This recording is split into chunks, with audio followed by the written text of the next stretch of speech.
parce que j'étais parti à l'étranger pour mes cours. Et de mon retour, j'ai trouvé que le karatéka sont toujours là, ils se débrouillent. Hein. Et puis j'ai assisté à une démonstration de karaté taekwondo il y a quelques mois. J'ai trouvé que ça va. Mais il faut quand même soutenir tous ces sportifs-là parce que ce que j'ai remarqué, qu'il n'y a pas tellement de soutien. Quand il y a un soutien par le ministère des Sports, doit aider les sportifs en général, en particulier, quand je vois le karatéka, ils ne sont pas abandonnés, ça me fait mal. Ça me fait mal. Mais je demande quand même le ministère des Sports, parce que je sais qu'ils sont là pour le football et pour d'autres, mais ils doivent aider tout le monde. Et jeter un coup d'œil aux sportifs, qui pratiquent le sport de combat comme karaté, comme la boxe, comme le judo, comme même le catch, tout le monde. Mais je trouve que le karaté est complètement oublié et abandonné. Alors je demanderai peut-être aux autorités sportives d'aider quand même le karaté parce qu'à mon époque, c'était vraiment une bonne chose. Mais j'aimerais que ça continue comme ça. Alors j'ai vraiment... Ça me fait pitié de trouver les karatékas qui ne se retrouvent pas. Alors moi je demanderai quand même qu'on les soutienne. En ce qui me concerne, j'ai commencé le karaté depuis 1966.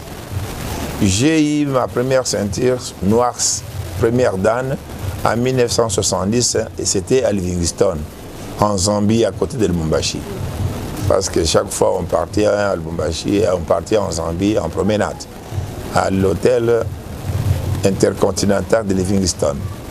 Alors mon maître, il s'appelait Ian Patterson, donc chinois-américain.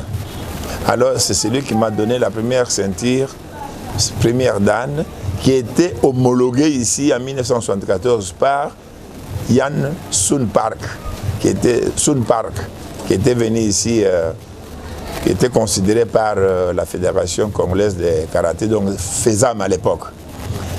Alors, après ça, je suis venu ici et je suis allé à Brazzaville m'entraîner aussi avec les grands karatékas brassavillois. Par exemple, Dubois, le métis là, il était dans la police, mais il est décédé. Que son âme repose en paix. Alors, après, je suis rentré ici, je m'entraînais ici à Limika. Après, je m'entraînais au stade de Tatarafé à l'époque. Voilà. En ce moment-là, je me voyais seul sur le terrain. Alors, quand j'ai commencé la publicité, quand je faisais le karaté, les gens me prenaient comme quelqu'un qui ne joue pas son jeu. Quelqu'un qui ne joue pas son jeu comme un fou. Mais ils ont compris ça après. Ils se sont intéressés au karaté quand ils ont vu les films de Bruce Lee et les Wang Yu. Mais moi j'avais déjà une avance parce que ce qui m'a poussé de faire le karaté, c'était pas Wang Yu et Bruce Lee. C'était les films que j'ai vus quand j'étais jeune, Casse-tête chinois. Alors, que tout le monde connaît, Casse-tête chinois. C'est ça qui m'avait poussé de faire le karaté à Livingstone en 1966 par maître Ian Patterson.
Ça y est, ta leçon, hein?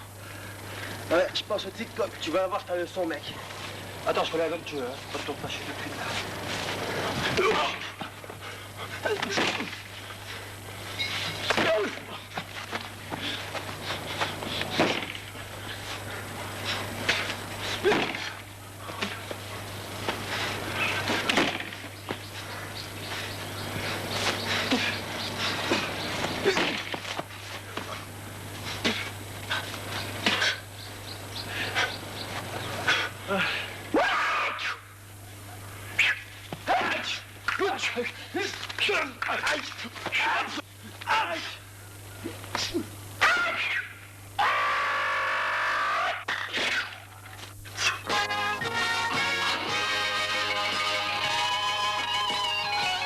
Moi, j'ai vu les Colombiens, les Cubains danser.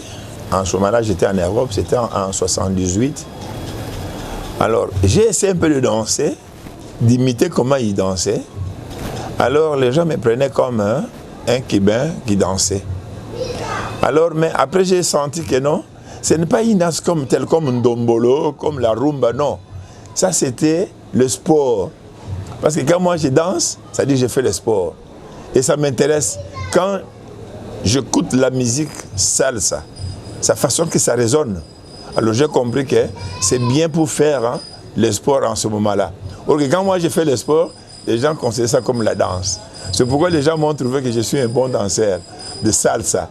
Et puis, dans le salsa là, il y a une chanson que je suis allé dans un concert à Paris où les Colombiens étaient venus chanter.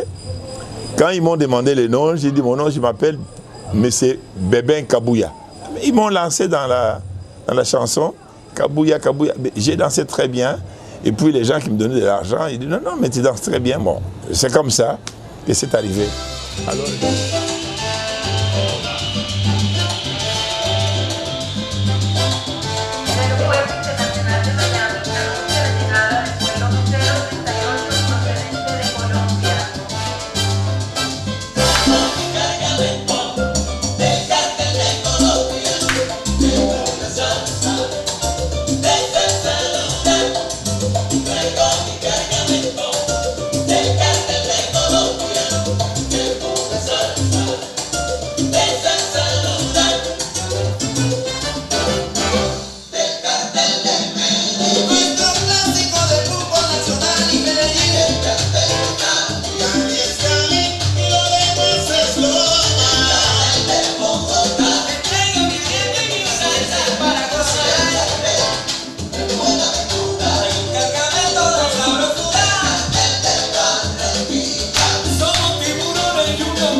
c'est arrivé. Alors, depuis ce temps-là jusqu'à présent, j'ai aimé la salsa. Parce que quand je danse la salsa, je ne vois pas la danse comme telle, comme Ndombolo, comme Moutouachi, des choses comme ça. Mais j'ai vu la salsa comme un sport parce que je transpire et ça me fait du bien. Voilà.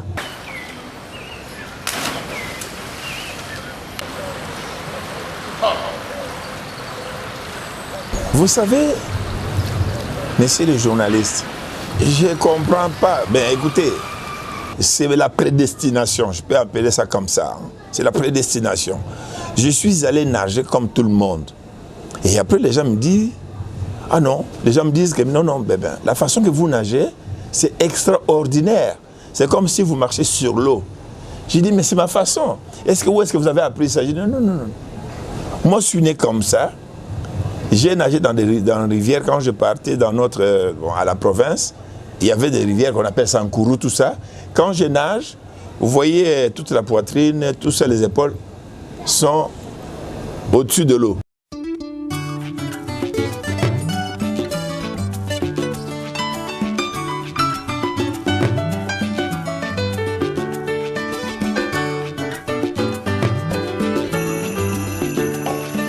Ebale ya Congo ejali lopangota kashi ejali shenzela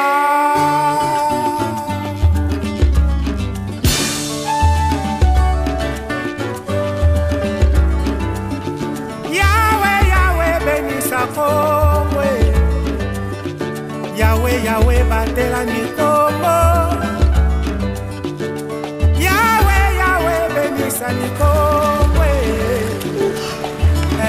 Yahweh batela niko